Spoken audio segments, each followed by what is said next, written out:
security agencies, security personnel surrounding them, they should vacate. Back off. Yes, back off, so that there will be room for negotiation. Okay, those are the,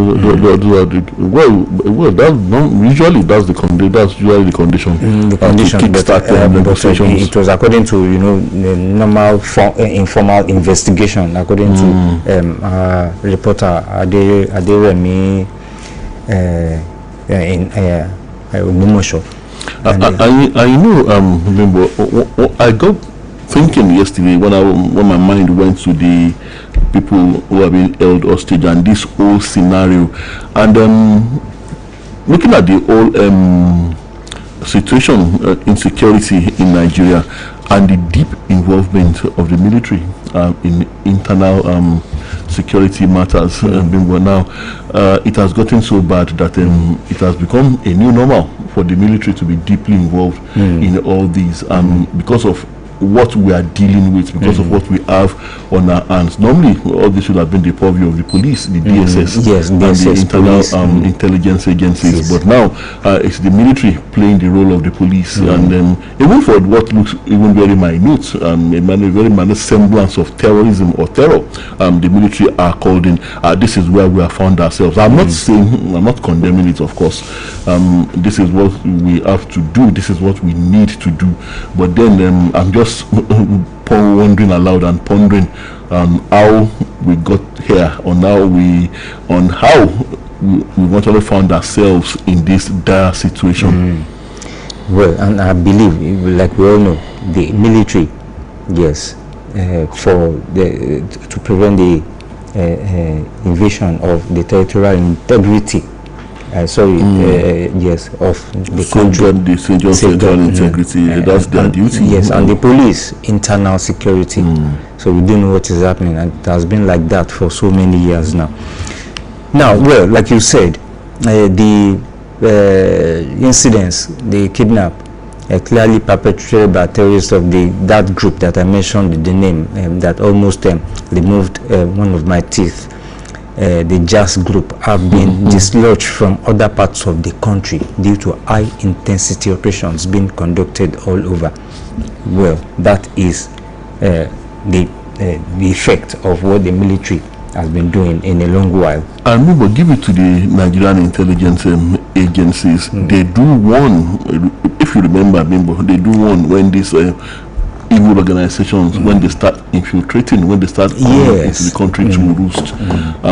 But what do the authorities do about it? They will ignore. Nothing. Yes. As usual, until that happens. Yes. You remember that October incident, yes. I think it was during the Niger Delta saga then, when the United States, hinted our own apparatus here that something might happen on October 1. I think it was during President Goodluck Jonathan's administration. Yes, and well, we ignored, and at the end of the day, it happened. A bomb blast. Yes, at Eagle Square. I can remember vividly. Well, still talking security here before we move to the Defense Minister General Christopher Musa yesterday identified terrorism as a major threat to the nation's security. He urged stronger national and institutional collaboration to sustain the fight against insurgency and terrorism. And speaking in Abuja during the unveiling of a 2-volume publication titled Counter-Terrorism and Counter-Insurgency Operations in Northeast Nigeria, the minister stressed that defeating terrorism requires the collective commitment of the armed forces, government institutions, and citizens. He noted that the military alone cannot overcome security challenges. Vice President Shetima was in attendance. And well, it is not only in the Northeast now, like he said, it is all over. Yes, if the Vice President is proposing solutions to security challenges, he shouldn't come up with that, which usually annoys me very deeply. It is the minister that is talking about, General Musa. He was in attendance. Okay. So if he's talking about, if whoever is saying that the military alone cannot defeat terrorism, he had better not come up with that annoying narrative that we have to sit down and talk to them, we have to negotiate with them, we have to take them into air-conditioned offices while they are brandishing their weapons of mass murder, and then we have to talk to them in full glare of the people they have turned into widows, who they have turned into widowers, the people whose wives they have raped, and then we found that in their faces and say that is the only way by which you can, oh really, he had better not say that. Yes, what he's saying here is that he urged the military commanders to sustain coordinated pressure on terrorist groups and strengthen intelligence, technology, and civil military cooperation to consolidate security gains in the Northeast. Have they given them the capacity or the manpower to embark on these intelligence methods that he's talking about? That is the vice president. Remember, I say it repeatedly, we have this capability. Even that technology you are talking about, everything boils down to politics. If the politicians stop being what they are, we will, in my opinion here, we will we'll flush out, rout these people in the next 2 weeks. If the politicians stop getting involved in the wrong way, Bimbo. One of our callers reminded us some time ago, if you remember, he was talking about this satellite project that was started, I think, during the Jonathan era. And all of a sudden, it disappeared. That is the NATCOMSAT. And suddenly it disappeared. Because some people know what that can do in the war against terror, what that can do to cripple the activities of the terrorists. So, of course, some people decided that it wasn't going to work. So these are the things we need to take care of. And I keep saying it, those who keep calling, saying that the Americans, yes, it's good if the Americans will come and help us, but then, like I said, we can't do this thing without their help. Let us face reality. Let us stop deceiving ourselves. Let us face where the problem is. These wicked politicians that keep on because of their own personal gain. Some of them, merely because of mineral resources domiciled in certain areas, they are ready to shed innocent blood. They are ready to wipe out entire communities just because in the name of banditry and terrorism, and in the name of one religious ideology or the other. Yes. In the name of wrong interpretation of a religion that is supposed to be a very beautiful religion, and then and of course everyone knows what their real intention is: to steal and plunder the earth, the mineral resources of that particular area. So that is why this thing continues to fester. But this one here, well, the Mr. President has said he's not planning to rename Nigeria, and is not planning to abolish Sharia law in northern Nigeria. So to rename Nigeria, he said he doesn't have any plan. Some people are alleging that the president is planning to rename Nigeria, and he also wants to abolish Sharia law in northern Nigeria. So the presidency is responding now, saying that there's no iota of truth in those allegations. The presidency has dismissed as fake news trending reports in certain media platforms that President Tinubu was planning to abolish Sharia law. Well, I think that is being spread by those who want to put him in trouble with the North. Presidential spokesperson Bayo Onanuga equally faulted purported reports to carry out constitutional amendments that will change Nigeria's name to the United States of Nigeria. That kind of sounds good to me. United States of Nigeria. Okay, United States. When we are not united. So, well, it sounds good because we can tell somebody that I'm going to the US. And then, or I'm in the US. Someone who is out of Nigeria, I'm in the US.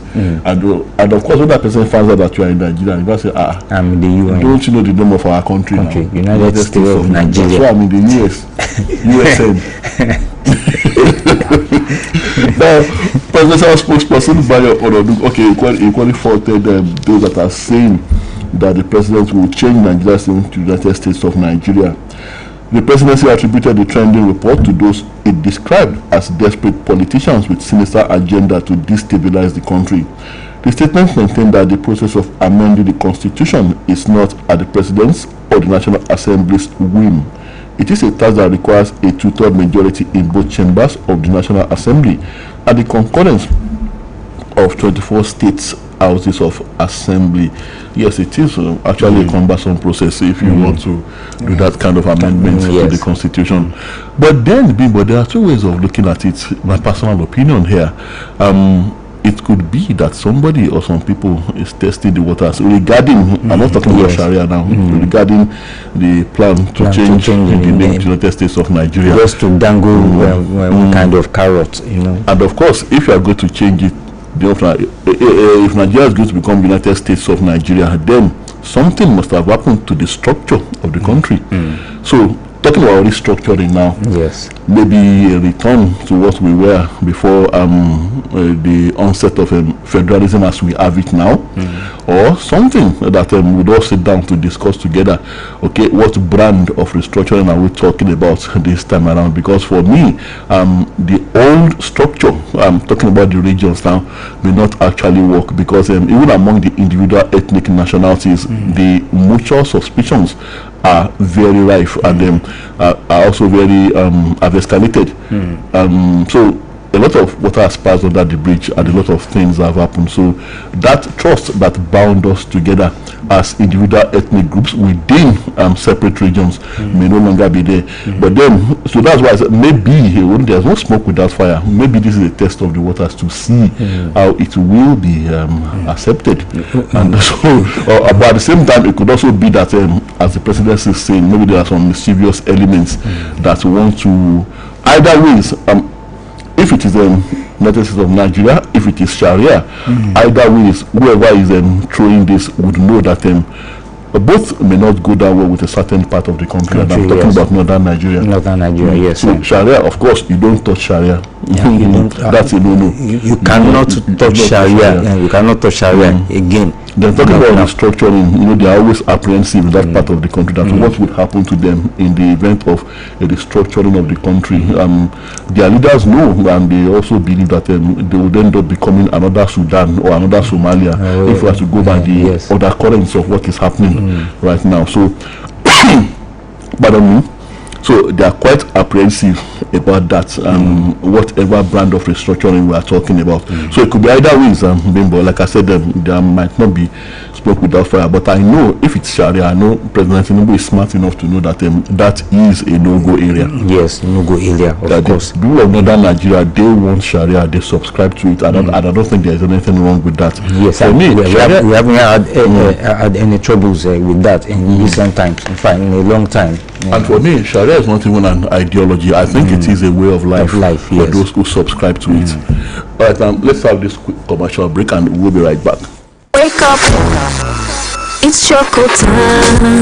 Donna Choco is here with a taste you love. Just open for and enjoy the chocolatey ride. Donna Choco 3 in 1.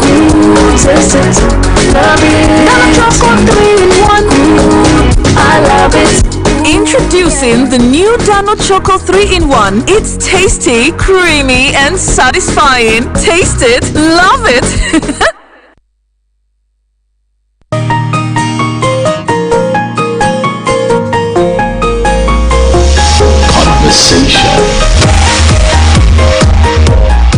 Alright, we're back. It's good to know you are still there at the Still Conversation on Oluyole 98.5 FM, and we are still taking major headlines. On 2027, court nullifies INEC's timetable on submission of candidates. And there's a rider here, a DADC, is saying that APC will witness mass exodus in days. So where will they be exiting to?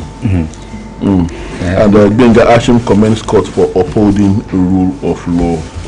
Let's just wait and see where they will be exiting to. Let's see what actually happened in court. The Federal High Court sitting in Abuja has nullified guidelines by the Independent National Electoral Commission mandating political parties to submit a register and database of all members on May 10 to be eligible to contest for the 2027 general elections. Well, I think they have only bought them more time. Yes. Justice Mohammed Umar made the order while in a suit filed by the Youth Party challenging several provisions in INEC's timetable relating to party primaries, submission of candidates, replacement of candidates, and campaign timelines for the 2027 elections. The decision of the judge was handed down after hearing the submissions of plaintiff's counsel J.O. Olutu and that of the defendant Sarafa Yusuf. Okay. Well, now, Tola, still talking politics here. Yes,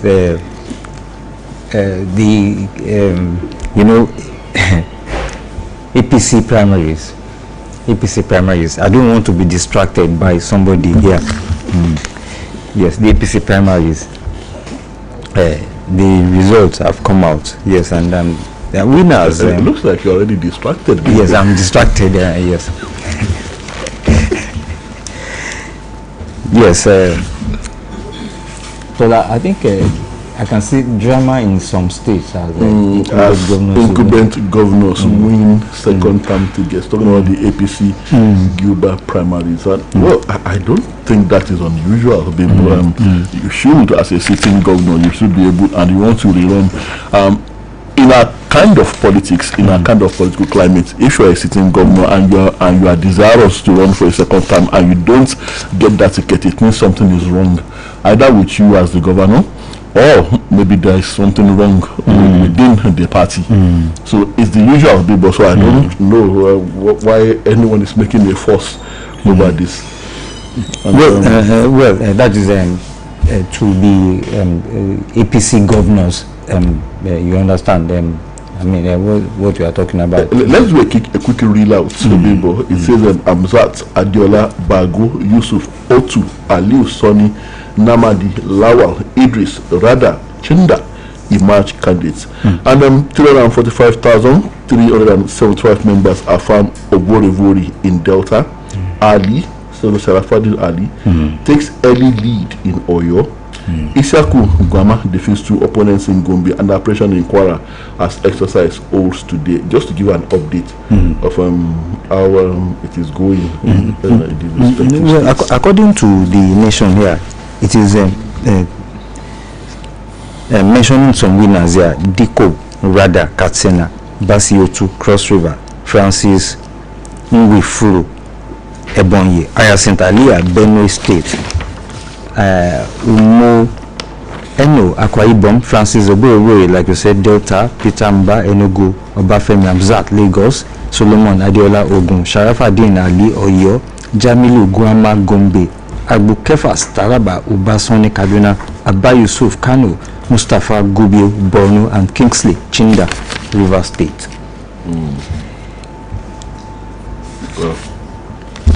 So let's talk about that jump guy.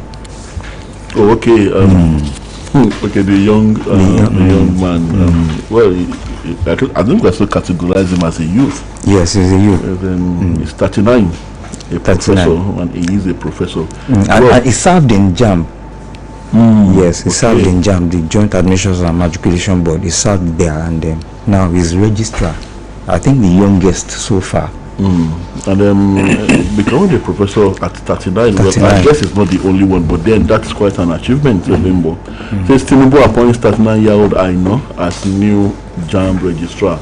Oluyole exits July. Yes, kudos to Professor Aino, and then he has a very intimidating CV, and he has a sound pedigree.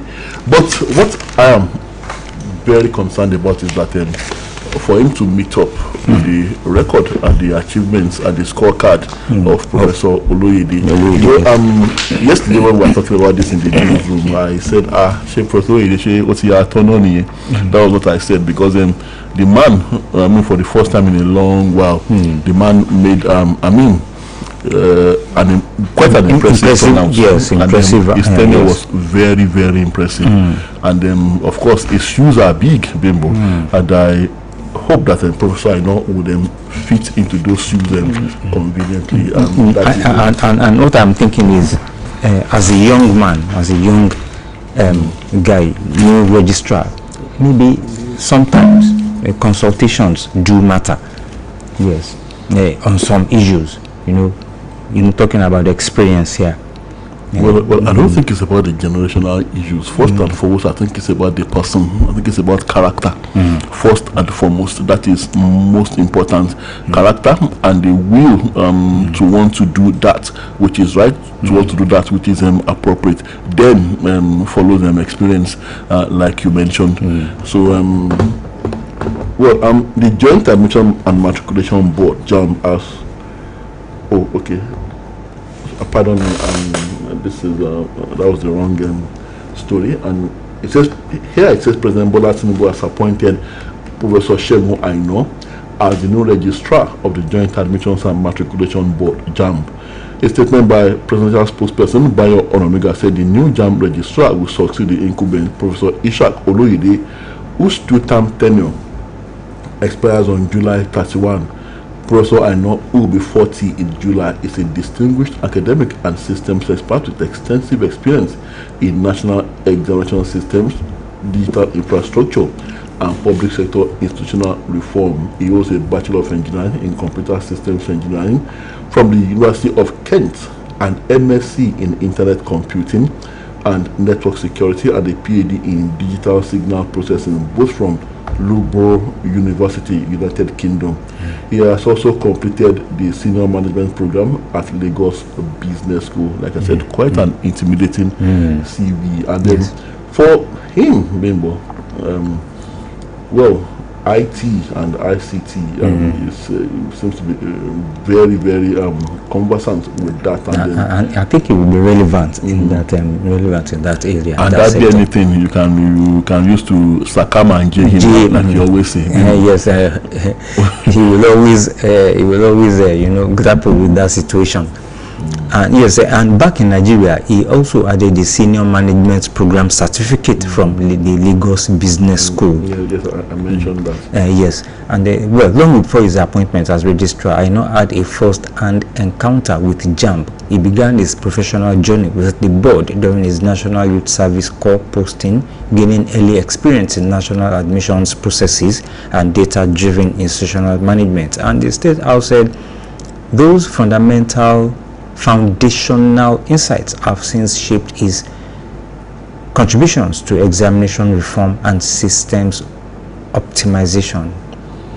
So there wouldn't be anything he doesn't know when it comes to... But at the same time, there should be consultations on some issues. Yes, experience do matter sometimes. Well, it's familiar with the system. Yes. I don't think it would be just searching for that experience. And then, like I said, when it comes to the matter of examination malpractices or trying to manipulate the ICT and IT systems, well, it's something is very familiar. It's his field. But then, like you also said, but he will be stepping into very big shoes. So, and I'm sure he knows this, and that he must even try to surpass the very good and impeccable record of his predecessor, Professor Ishak Oluyole. I love the man, Bimbo. I mean, Professor Oluyole. Yes. On this one, on flooding, 2026 flood alerts in NEMA list 11 Niger local government areas as high risk areas. So it starts again, the same old routine. Year in, year out, we say this. And even in this studio, year in, year out, we say the same thing. That, of course, the flood-prone states. Yes. After this alert by NEMA, then it will come. The advice is for people to evacuate, and of course, the people who are poverty battered along the flood lines have nowhere to go, so they refuse to evacuate. The flood happens, people die, properties worth millions of naira are destroyed. Then the minister in Babariga goes visiting, or even the vice president goes visiting, and the usual routine sympathy visits, relief items are turned out, and condolences, and they tell them to see it as an act of God. So we wait for next year for the thing to happen again. Yes, it is nature at work. I agree that it's nature at work, but my grouse with the government is what efforts are we making to see that the impact of this of nature's fury is mitigated as much as possible. If you weigh the impact of flooding in previous years and you compare to what we have now, it is still the same or even worse. So we should have been able to initiate measures to ensure that the impact is very minimal. Well, here in Oyo State, Bimbo, for instance, you know that I know what was the name of this agency? I think they wound down a while ago. Ibadan. I'm trying to remember the name of the agency. It's a special agency dedicated to mitigation of floods. And I can't remember that name. I'm so trying to remember their name. A special agency, and they did a wonderful job. They were backed by the World Bank at that time, and so their job included dredging of rivers, dredging of waterways. So when flooding happens in any part of the state, in the state capital, in the rural communities, and the impact, yes, we have the impact, and we also have people could die and could also have properties being destroyed, but then the impact is usually very mitigated, and quite minimal. Since the 2011 flooding that claimed a lot of lives, and then we give it to successive governments here in Oyo State, they've been able to actually make sure that the impact of flooding is as minimal as possible. So I think this is what should be replicated on the national level, instead of us having to tell the same story year in, year out.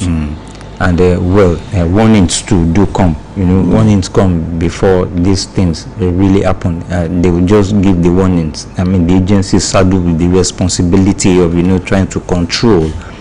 They will give the warnings that these areas, these states, flood might come when it rains, but nothing will be done by the state governments, by the federal government. No visible,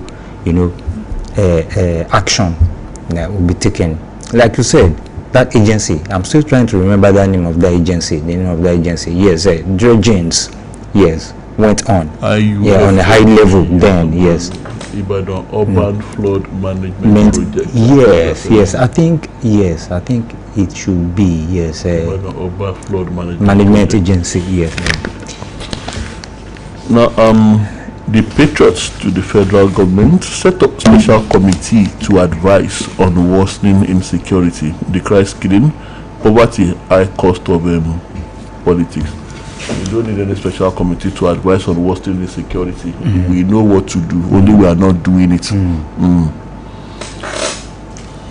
And the non-implementation of 2025 agreement may trigger fresh varsity crisis, ASU warns. Yes, it has warned yesterday too. No, I think it was ASU that warned yesterday too. ASU warned that the 2025 agreement, I think we negotiated agreement. Yes, and the federal government is not doing anything about it. And we don't want anything to happen to our children. 4 years course to be terminated at 6 years or 7 years. Well, let the government just think about it and let them stop agreeing to what they will feel that they will not do, they will not carry out, they will not prosecute. That is what parents are always. We parents private school or outside the country, universities outside the country. But you don't get the money. Some parents get the money. And that's what I'm saying. That some parents, me too. I don't have that kind of money to send them to those very big private universities or to send them abroad. Yeah, but some people, some parents, they do have, especially some big madam. Tola, you understand what I'm talking about? I keep saying this, people. I think it is time we legislate that when you are in government, if you are holding political office, that you should patronize local schools. Yes. Should not be allowed. There should be a law to that effect. But of course, they won't legislate against themselves. Yes, of course. Right. Shall we open the phone lines? After this commercial. Wake up, it's choco time. Donna Choco is here with a taste you love. Just open for and enjoy the chocolating vibe. Donna Choco 3 in 1. Taste it, love it. Donna Choco 3 in 1. I love it. Introducing the new Dano Choco 3-in-1. It's tasty, creamy, and satisfying. Taste it, love it.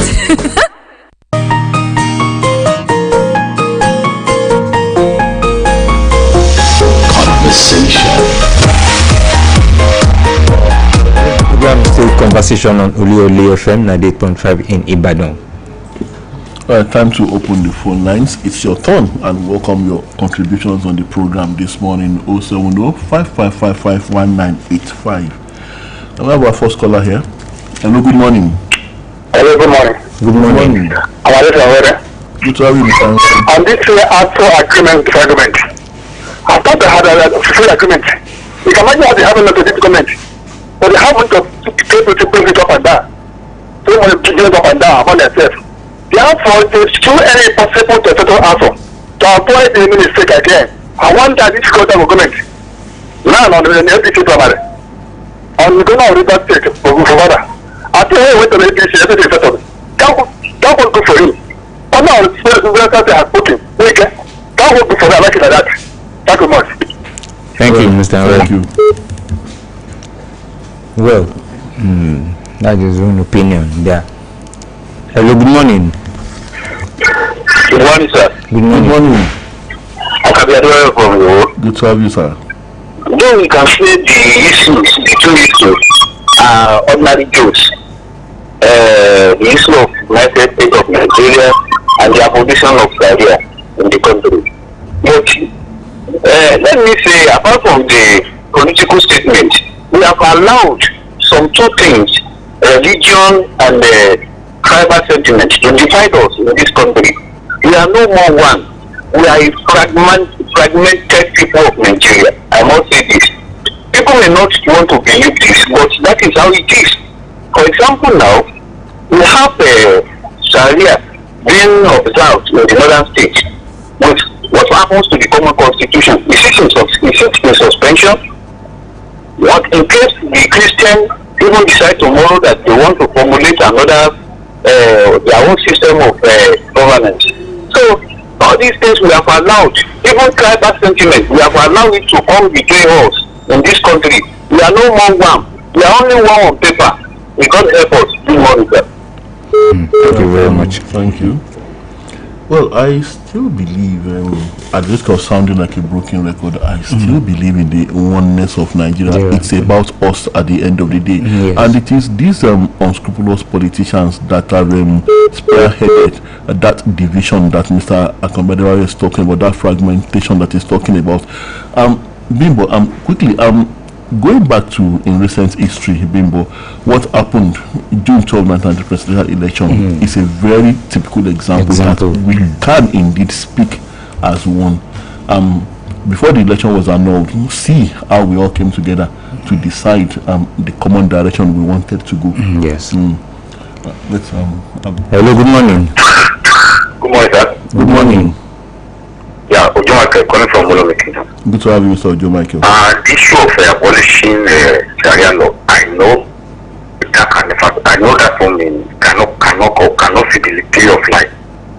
But the issue of if it is possible, change of Nigerian name. I don't know whether that is or whatever, but to me personally, I've said it last year or sometimes that we need to change the name of this Nigeria. Yes, it is long overdue. We need to change it if it is possible. If our legislator can work towards it, it is better. And we have many countries around us that are changing their name. So, what about the Sharia law? It is no good here. But if we can change Nigerian name, it will be better. God bless you. I will let that talk. Thank you very much. The name or the structuring? Yes, that's what I wanted to say. It is not that because it has been debunked that the changing of name, yes, is coming up. Has been. But at the same time, if the name is changed, will it change Nigeria? Will it change the people? That is the question. Hello, good morning. Hello, good morning. Good morning, Dr. This is Olagogo, calling from Lalato. Good to have you, sir. In fact, I want to talk about Professor Oluyole before, but let me quickly answer, or let me discuss about Sharia issue. You see, the way they are practicing Sharia in the north is not so appropriate in tandem with the Quran and the Sunnah. What do I mean? You go to where they are practicing Sharia. Sharia signifies peace. It signifies equality, justice. So you can't cheat anybody, you can't kill anybody, you can't exploit anybody. That is Sharia for you. And it's meant for the Muslim. It's not obligatory on the Christian. So that's just to at least answer that area. Now, Professor Oluyole studied Arabic and he later became the Vice Chancellor and then the Director of JAM. Now, what do I want to say about this, or what do I want to deduct from that? We have our alphas. Let them join Arabic with Western education. That one will help a lot. We've had some people study in Saudi Arabia. When they go to Nigeria, they can be able to find jobs. And they started to do Ishafa. But now standing, if the person did Arabic and then went as far as going to the university, then to have masters, then doctorate, and later professor in Arabic. So I just want to give a clear call to our people. And there's no age limit for education. So those who have attended Arabic, they don't go and study Western education. That one will help a lot. So thank you, Dr. Olagogo from Lalato. Thank you very much.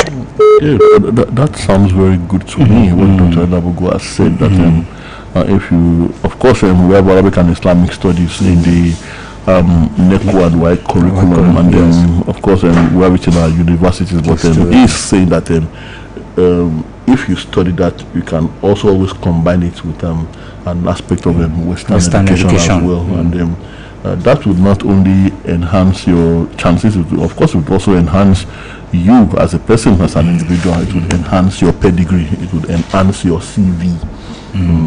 And as for those who kill in northern Nigeria, who kill innocents in the name of Sharia, of course, I'm sure Dr. Adabugo himself also knows this, that those ones are not Muslims. Those are criminals, pure and simple. That is not Islam, like Dr. Adabugo said. If you now hide under the name of Sharia and you start murdering innocent people, Sharia, that is not what Sharia is all about. So of course, Dr. Adabugo is right in that aspect. Like you said, it is a way of life. Hello, good morning. Hello, good morning, Mr.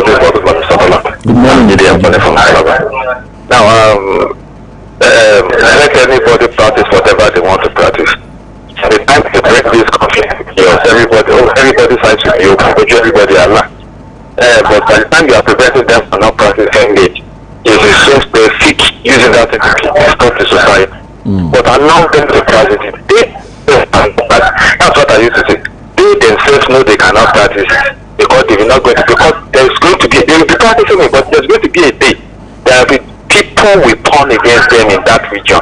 I tell you, the only thing holding northern Nigeria is, if Nigeria breaks up today, northern Nigeria will be overrun by terrorists. It will be taken over by terrorists. The template has been there. Terrorists will take over Nigeria, and those kings, those sultans, those emirs, and all of them is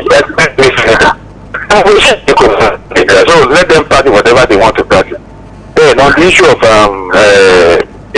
jam, yes, the guy is good, but what I want to advise the new guy is, one thing is, he should not go and be putting out new policies and jam and improve on and take advantage of people. But like always want to introduce their own thing, so once you introduce many politics, so let the one they've introduced, then let it just sink with people before you start bringing Thank you. Thank you very much. Well, I think he will have his own plans too. I'm sure we will not jump guns. On insecurity, Army acquires additional drones. That information is coming from the Chief of Army Staff, Lieutenant General Y.D. Shuaibu. And where are the two Kano jets? Well, Tola, just ask. Who do you ask? Maybe ask the winds or the marines. Or maybe these are the jets being used in we hear of repeated air strikes against terrorists. So recently, especially when that prodding came from Baba in Washington. Then Donald Trump. And I think Baba in Washington is very much like a teacher. When we were back in primary school, they will ask you to work a sum on the blackboard, and the teacher would hold a cane. And you dare not look back while you are working that song. At the same time, you are apprehensive that if you get it wrong, the cane will land on your back straight at any time. So Baba in Washington and Baba in Asolok, I think that is the situation right now. Baba in Washington is holding that cane, and then Baba in Asolok is working the song to solve the problem of terrorism, the mathematics of terrorism on the blackboard. But so far he's doing well, and Baba has not had Baba in Washington has not had a reason to use the cane on his back just yet. Let's take this call. Hello, good morning. Hello, sir. Good morning. Good morning. Okay. Like some other people have said, I want to advise the new jump register to be very, very careful, not to jump the guns like you rightly said over there. Look at look at the rigors those people, the fantasmies of this nation, rigors to Oscar, BCS, NIN, and many other things. If this new switch as a result of this being reviewed, introduce stringent rules in the jump system, it will not work. It will create much problem. Look at what we suffered. They wanted last year or early this year. The people wanted to introduce another stringent measure in our financial system before it was stopped. So we should be very careful. Not to say because I'm a youth, I want to introduce new system. We should be very, very careful. We should consider what is going on in the country, not adding much to our problem. Thank you. Thank you very much. Thank you. Yes. Now, before we receive one or two more calls, talking about the petroleum sector here, the Nigerian National Petroleum Company Limited is considering an NLNG-style equity partnership that could hand Chinese investors a majority stake of about 51% in the Port Harcourt and Warri refineries as part of a broader plan to rehabilitate and commercially reposition the facilities. You remember that story that you read some times ago that some Chinese investors are interested in rehabilitating refineries. And well, the details of the arrangement emerged after NNPC signed a memorandum of understanding with Chinese firms Sanjiang Chemical Company Limited and Xinjiang Fuzhou Industrial Park Operations and Management Company Limited. Well, that is the situation. Yes, they are with them. I do not trust the Chinese. Well, yes. Hello, good morning. Hello, good morning. Good morning. Mr. Thomas Abibo. Good morning. God bless you. Good morning. Good to have you, sir.